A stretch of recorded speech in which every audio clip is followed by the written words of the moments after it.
Welcome back to another episode of the Skin Philosophy Edit. We are here today with Karen. Karen Agnes is our examiner for our Itec qualifications, and Karen I've actually known quite a few years now throughout the industry.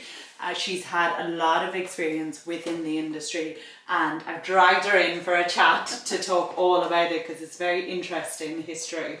Thank you for having me. No, but great to have you in. Good to see you. So let's start off with yourself and how you got into the industry, because it's always interesting seeing how people get into the industry, decide to be in the industry. So what was the first steps and what was the decision? So for me, it's I came into the industry quite late. So I qualified at 26 when I did my Cedesco. So before that I was a dancer. I danced and taught aerobics. And I really liked in the teaching, when I did my teaching qualifications for dancing and aerobics, just the body, the anatomy, all of that just really clicked. I really enjoyed doing all of that. Because you did ballet. Yes, I did ballet. That's amazing. Yeah, ballet, and professional. Jazz, and modern dancing, everything. And then I did aerobics, trained as an aerobics instructor as well, and used to teach aqua aerobics, step aerobics back in the day. I don't think they even do that anymore. I think I remember that. You do have the leggings on and the armbands. And all of those. And then I did, I wanted more of a, I just was really interested in beauty and just how the body works. It was the anatomy side really that I was interested in, and with Cedesco it really goes into depth. You know, it's really good, the biology, the physics, everything we learned. And it just clicked. It seemed quite easy, not easy, but it just flowed. I just understood it. I understood the endocrine system and the body, and because I was used to moving my body. I was used to, probably from a young age, always being active, and so I knew about joints and muscles. So that's how I got into it. Yeah, because the anatomy part, you know, when you do like science and biology in school, it just goes straight over the head. But when you actually have to sit down, because I did Cedesco as well, and every evening I would sit down for 3 hours and study the anatomy, and I found it so interesting when you look at it from a point of view of like, this is how my body works. Not, I need to learn off the muscles of the body. Then when you start seeing it from that point of view, it's really interesting and really nice. It's really good, and you can relate to it. So when you're learning about the nervous system, you know why your body functions in a certain way, and the endocrine, and why your hormones are doing this, and why this is happening. So it just makes sense, doesn't it, when you're doing it? And I love learning, so I just wanted to, just learn it all, just do it all. Great. So from there, then, where did you start working first? So first I went to a spa, a spa in Berkshire. I lived in Berkshire, and then from then I came back to London and worked at the Refinery, which was a men-only spa. Yes, so I remember. That's the first one. I think they have a few now. And that was in Studbridge Street, opposite Claridge's Hotel. Okay. And men only. So we did. Lots of packages for men. It was really, really good, all geared around, sort of hair removal, facials, body treatments, body wraps. We had this Vichy shower, so they'd be have a shower, sort of under this shower, and we'd be massaging them. Really? Under this shower, Oh wow! That would be an interesting feeling. And the massage cream was sort of this waterproof thing that we kind of used. Oh, it's really bizarre, like an aqueous kind of stuff. I thought that would be slightly irritating, so like water's all over you while someone's trying to... That's it, but they were sort of, it's almost high up, and it was like a rainfall, I suppose, and we'd massage them. We had flotation tanks as well, so they would go in the flotation tanks and be wrapped up in a body wrap, and we'd do scalp massage and things like that. So that was really interesting. Really, that was a really good way of selling as well, because very prescriptive treatments to give to the clients was really, really good. And then from then I went to the Mandarin Oriental. Which was amazing. As you know, it's an amazing group. The Mandarin Oriental is an amazing group. So we did Ayurveda, a lot of Ayurvedic treatments there. Will you explain a bit of Ayurvedic, because a lot of people wouldn't know. It's fantastic. So basically with Ayurveda they have different different personality types. So Pitta, Kapha, Vata, or different body types and personality types. And what we used to do is, so you'd come in, the client would come in and you just book time with us. So you don't book a treatment, you just book say 2 hours or 3 hours, minimum of 2 hours. And then we sort of sit in the chair in your robe. You've been through the spa, and it'd be a crystal spa and beautiful. And you sit in your robe, and then we'd sit on the floor and we'd give you a tea, herbal tea. And then we're massaging your feet with crystals and rose petals and things like that. And we're asking you certain questions to find out your personality type. And then dependent on that, we then devise the treatment. So amazing. Yeah. And then, because I remember Kapha, Meta, Alpha, but what were each of them representing? Because I think I was Kapha at the time. So Kapha is earth and water. Yeah. So that would be more sort of methodical, slow. Oh, that's so it's ruled by that. Very grounded. People who are Kapha are very grounded. Okay. Very grounded, and maybe quite oily skin. They'd have quite oily skin, big eyes, quite big features bodily. There'd be a sort of a bigger body type. Yeah. The Pitta is ruled by fire. Okay. So people who suffer with maybe stomach problems, they may get sort of irritable bowel or problems in their stomach. Yeah. Irritated skin as well sometimes, and fire. So very fiery, that personality where they're very fiery, and they're very Pitta people are very organised. So they like structure. Yeah. So when we have a Pitta client in, we'd work on their head first of all, because they're scalp, because we need to shut them off. Because they're used to doing things non-stop. Yeah. So they're sort of that. And then Vata is ruled by air. Okay. So Vata would be water signs. So that would water, and that would be people who are very emotional. Yeah. People who are very emotional, very, very dry skin, a very slight body type. So it sort of like dry food and crackers and things like that. That sort of. Yeah. Whereas the Kapha are more sweet. And then the Pitta would be more spicy. Yeah, okay. It's fantastic. It's really interesting. It's fantastic. And working in, this is a benefit of going working in different places. Yeah. Because nowadays everyone wants to start their own business. Yeah. And it's great to have your own business and everything, but it's, and to be flexible. But it's, when you're younger, it's such an amazing experience to go into these different places. Absolutely. You wouldn't think of learning those treatments unless you worked in a place. Absolutely, yeah. So they trained us. It took a long time to learn all of these, and we were very privileged to be able to do all that training with them. And we did lots of different body wraps. Shirodhara, which is a treatment where you have a hot oil and it's on your third eye. You just hold this sort of hot oil.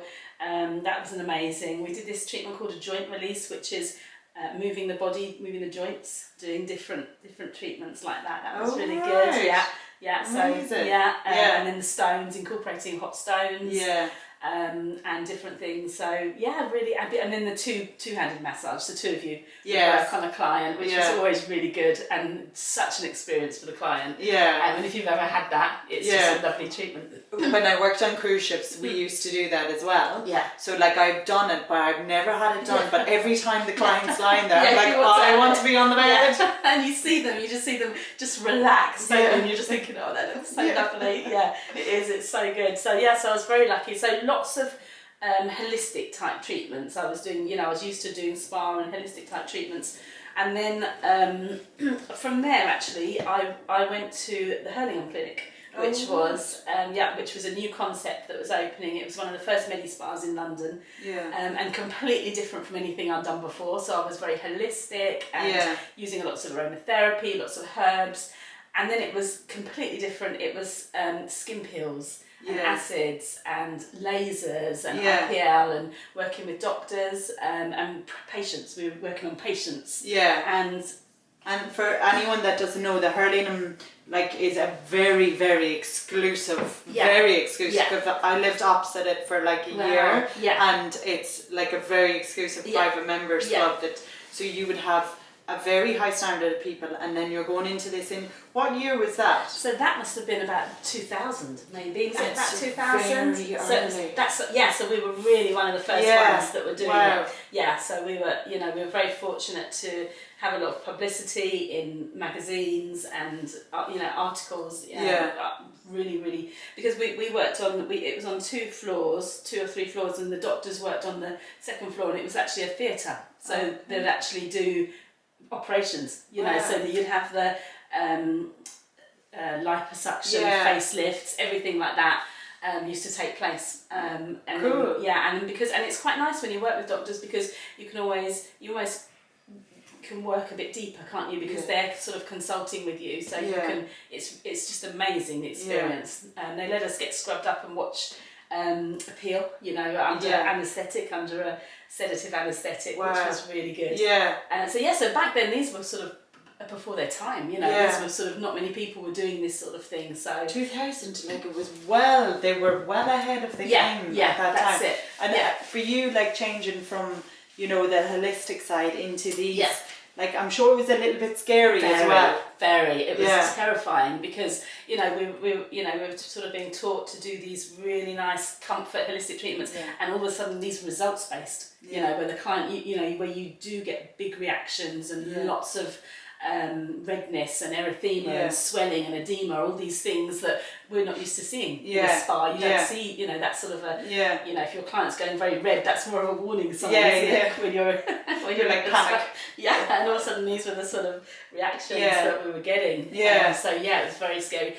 The thing that was really interesting was that learning how the skin heals. The skin is such a good healer. Your own skin heals so well, and that's what. And just ingredients, different ingredients and things, and from then that's what made me think. Just looking at ingredients, I just became fascinated in, why do things like rosehip, wheat germ, vitamin E, all these things that are very antioxidant and very healing for the skin.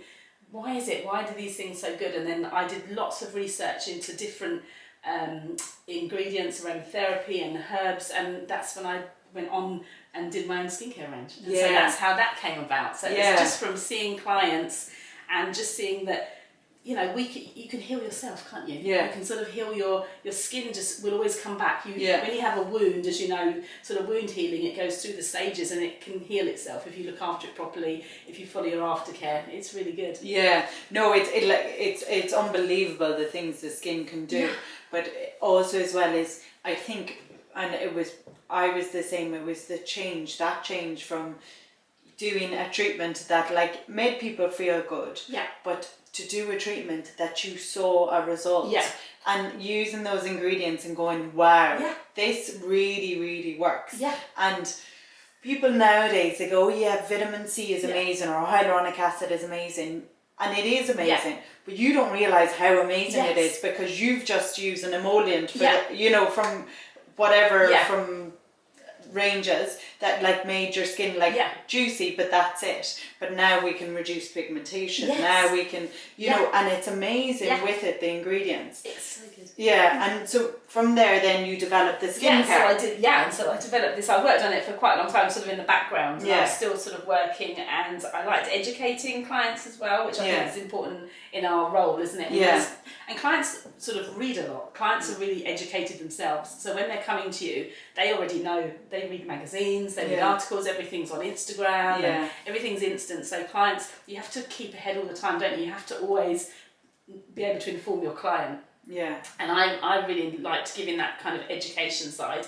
So I went into education. So that's when I went into teaching. So from that, so there I sort of had, I had my skincare in the background, but then I went into teaching. I went back to university and did my teaching qualifications. Okay. What made you decide teaching? See, I think I just really loved the industry. I love learning. I just wanted to impart that to other people. I wanted to sort of pass that skill on to other people. My tutors were amazing. And I really looked up to them, and I really wanted to do what they sort of had done. And there's that reward when people are learning. They're like, oh and you're like, you get it, do you? When they finally get it, when it clicks. Exactly. Because I always think if a student's not understanding it, it's not their fault, it's our fault. Exactly. It's never their fault. If you're trying to tell them something and they're still not getting it and still not getting it, you have to kind of step back and think, right, how do I need to put this across? Because they're not understanding it, so I'm not telling them properly. Or they will say they're understanding it, and you're like, no, you're not. Yeah. So let me change this around. That's it. So you kind of get it. Yeah. And it's all, again, which I love, psychology. And it's about different people's learning styles, because one person may want to learn visually, some person learns, you know, audio and listening, and so they're good with listening, and some people like to learn practically or one-to-one. And yeah, it's just it's getting the best out of them, isn't it? Yeah. It's seeing how they learn. Yeah. And that's kind of, as a tutor, as a teacher, that's your challenge, is to help them understand. Yeah, exactly. And it is a lot of the adapting to personalities. Yeah. And I think people don't realise that when they're going in teaching. They think teaching is just straight out the same thing every time. Yeah. But you'll have different personalities, different groups, different, and you have to change all the time, every single time, to adapt to that. Absolutely, that's it. That's exactly it. Yeah, so your lessons, one group, as you say, can be completely different to another group. One group will understand it and like to be taught this way. You may be using PowerPoints and handouts. Yeah. Another group will, you have to maybe make up rhymes. Yeah. And they like that sometimes, don't they? Some people like rhymes or acronyms. Yeah, acronyms. Yeah, they like that, don't they? Shapes, I think, is a famous one. Everyone uses shapes for skin, don't they? The structure of the skin, everyone uses shapes. God, I haven't heard that in a long time. But that's how we used to learn it. But it's things like that, isn't it, that really helps to learn. So I did that. I taught right the way from level 1 up to level 5. So I did teaching everything. So beauty therapy, advanced epilation, which is skin tag removal and things like that, which I really enjoyed, laser, and then I did teacher training, so I used to teach the teaching qualification as well, which was different, because that was really nice, because it wasn't just beauty therapists, it was hairdressers, it was people from different industries wanting to learn the technique on how to teach. It's hard to teach that, because even when I went and done my teaching qualification, I expected part of that teaching qualification to teach me how to teach the qualification. And it's not at all. And you're like, it's so like, when you're teaching different industries as well, you're basically trying to impart the knowledge of like how to assess, how to, like adapt to your student, how to build assignments, all of that kind of stuff. But it could be for any industry. Yeah, definitely. Yeah, because that's it. Because you get such a broad range of people. Yeah, as you're saying, it's just not beauty therapists. It's everyone, because it's the same techniques, the same teaching qualification is the same that you're going to use, and then you specialise in your subjects. So, and that was really interesting, going to different colleges and watching micro teachers, because obviously I'm watching they're doing their lessons, they're teaching lessons. And that's really good. So where were you doing the teaching at the time? So I started in Guildford. Okay. So I started teaching in a college in Guildford, and then in Maidstone, and then I went to Hayes to do. So I've done in a further education colleges and a private college as well. So they're very different. So working in a further education is very different to working in a private centre. In terms of numbers, there's smaller numbers in a private centre, then you can work more one-to-one. Than in a larger college, but lots of it's good to do too. It's good to have that experience of doing two. And do you do treatments now? I do just holistic, so I just do so I don't do. So even though a lot of my background is aesthetics, I do training. Obviously, I do my CPD. I still do my CPD, but I do mainly massages and facials. You still do massages? Yeah, I wouldn't be bothered. I really like. I know. I used to work in the sanctuary in Covent Garden, and there was a time where I was really passionate about massage. And now I'm like, no, it's hard. No, I quite like. I find the reason I like massage is it takes you out of yourself. So you switch off. When you have your client in the room and the lights are dimmed, you're using essential oils and you're massaging and the music's on, you're just in a little world of your own. And I quite like that. It's kind of just them. It's just them and you. What's that called? It's a Japanese word that means flow, and it's like how you should be in life. It's beginning with T, and it's basically like if you live in a state of flow, it's like eternal. basically it's from this island in Japan where people live extremely long. Amazing. And the studies of how they've lived that long was how they have, you know, good life balance. And this is all about the flow, the state of flow. And when you're able to do something like 100% concentrate on it, get into that, your body feels at peace and it's called in a state of flow. That's amazing. Yeah. That's so good. And it is that. Yeah. It is that. And I do facials as well using the gua sha, the crystals. So I do very holistic type treatments. And you're using your skincare now as well. So how are you getting on with that? Really good. So I've got a couple of mobile therapists that use it, which is really nice. So I teach them the massage and the facial, and they do that, and they use the crystals and crystal therapy. And actually using crystals on the skin is really good. Sort of for taking away puffiness and different things like that. So it's really good. So so the skincare range is very holistic. It's aromatherapy and it's herbs. Yeah. Because my whole ethos is in life as well is well-being. So that's actually where I sit. So it's sort of the well-being side. Yeah, and that's definitely making a comeback at the moment. It is, isn't it? Really? It's really big. Yeah, it is. Yeah. Even out in India, it's like now.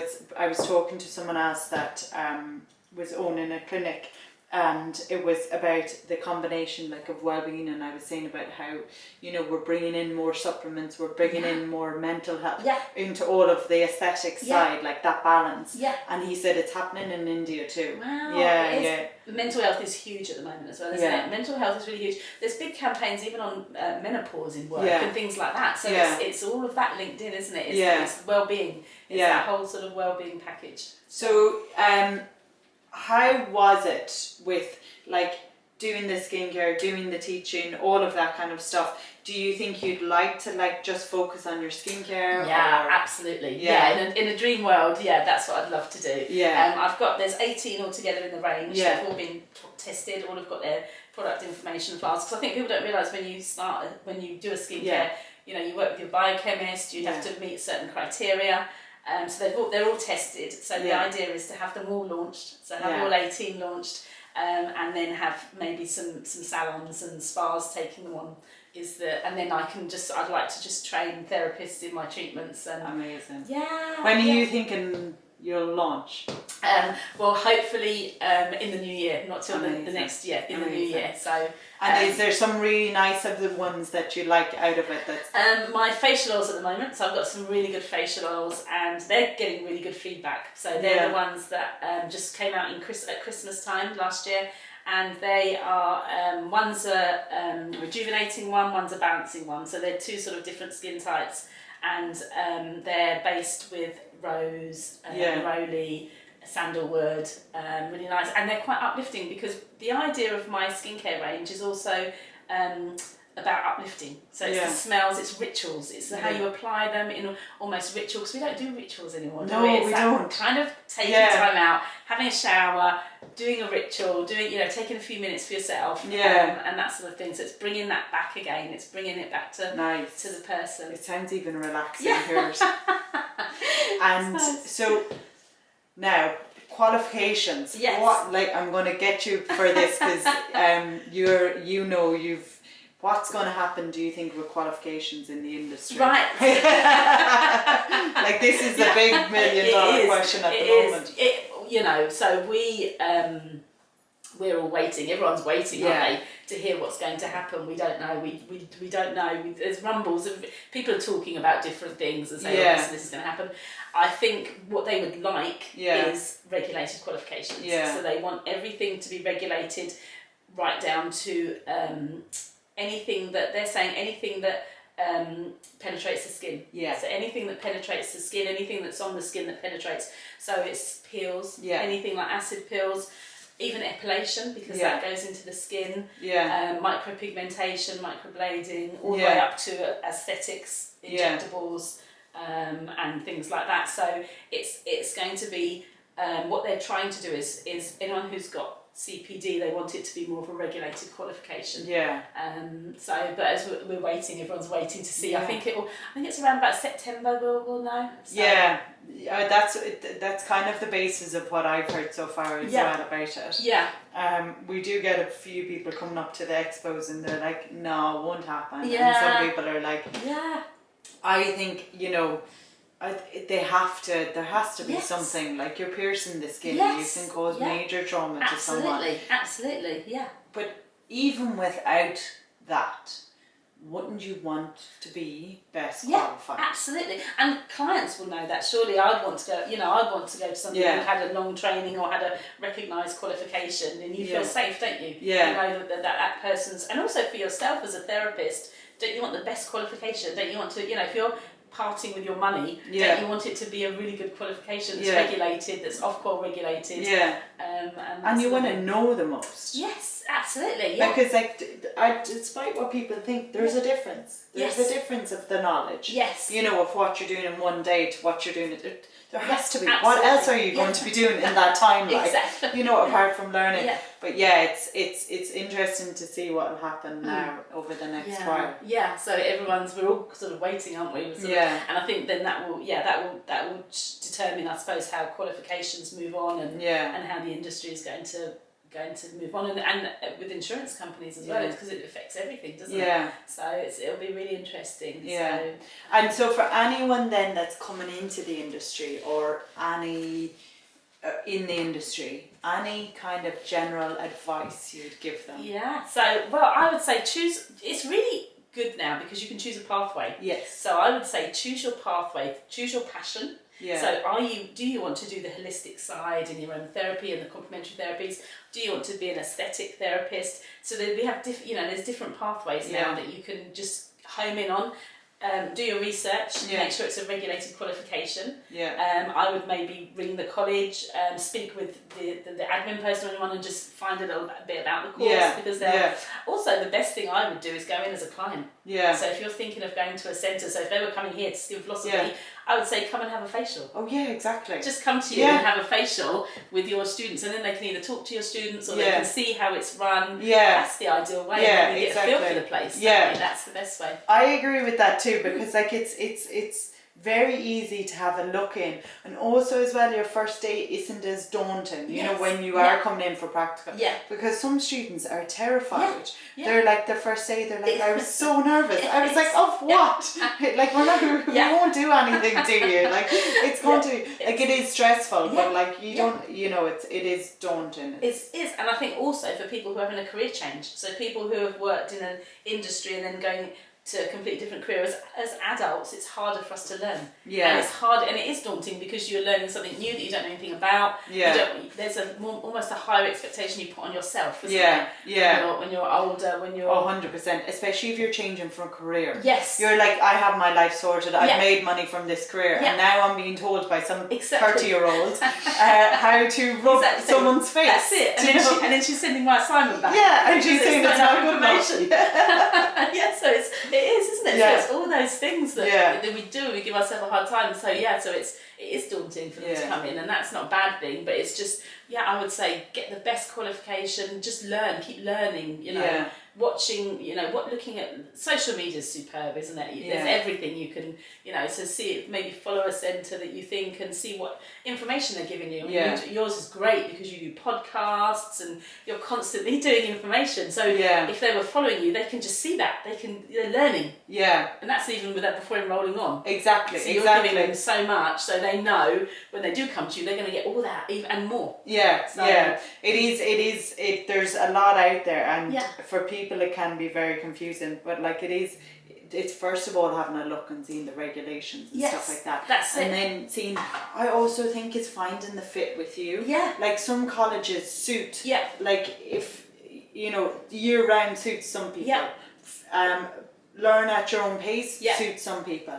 High intensity knowledge suits some people. Yeah. More practical suits some people. Definitely. And you have to find what suits you. Yeah, definitely. Because otherwise then it'll be more you know, it's going to be more of a struggle for you. Yeah. Do you know, it's going to be harder. And you're not going to put everything into it. So you're not going to sort of, so definitely, that's such a good point, isn't it? Just saying, because some courses run intensively, some run academically, and it's your time frame. Some people have families, so they have children. So, or some people are straight from school and then they might want to do it that way. Exactly. So it's huge. And there's so many different courses, isn't there? We're up to level 5 now, level 6 even, in treatments. So so what's 6 going to be now? So 6 is because I do quality assurance as well. So I do external quality assurance, and our level 6 is going to be radio frequency and microneedling, and peels, skin peels, and they'll be coming out at the end of the year. What else is going to be? There's I'm trying to think. Is there going to be an AMP of it? I think they probably will. There is an AMP at 4, but I think they're probably there may. I mean, there's lots of talk about different qualifications that maybe take you, or lead you up into aesthetics as well. So it's a stepping stone into aesthetics as well. Which again, I think is going to cover the well-being factor and things like that, or body dysmorphia and things like that, which is really, really important, I think, and and interesting that that's going to be big. I think that students will need to understand that, particularly if they're going into advanced treatments. Because clients will just keep coming back to you, won't they? And then they're not happy. And then they'll give out about you. Because they're not happy with themselves. And it's really, really important. Like sometimes I run from those clients. They're like, it's just you have, because it's also, it's not benefiting the client, but it's just people just rather take the money. But rather just actually tell them. And actually, you're doing them a disservice, aren't you? Then if you're just taking their money, and they don't need the treatment. Exactly. Definitely.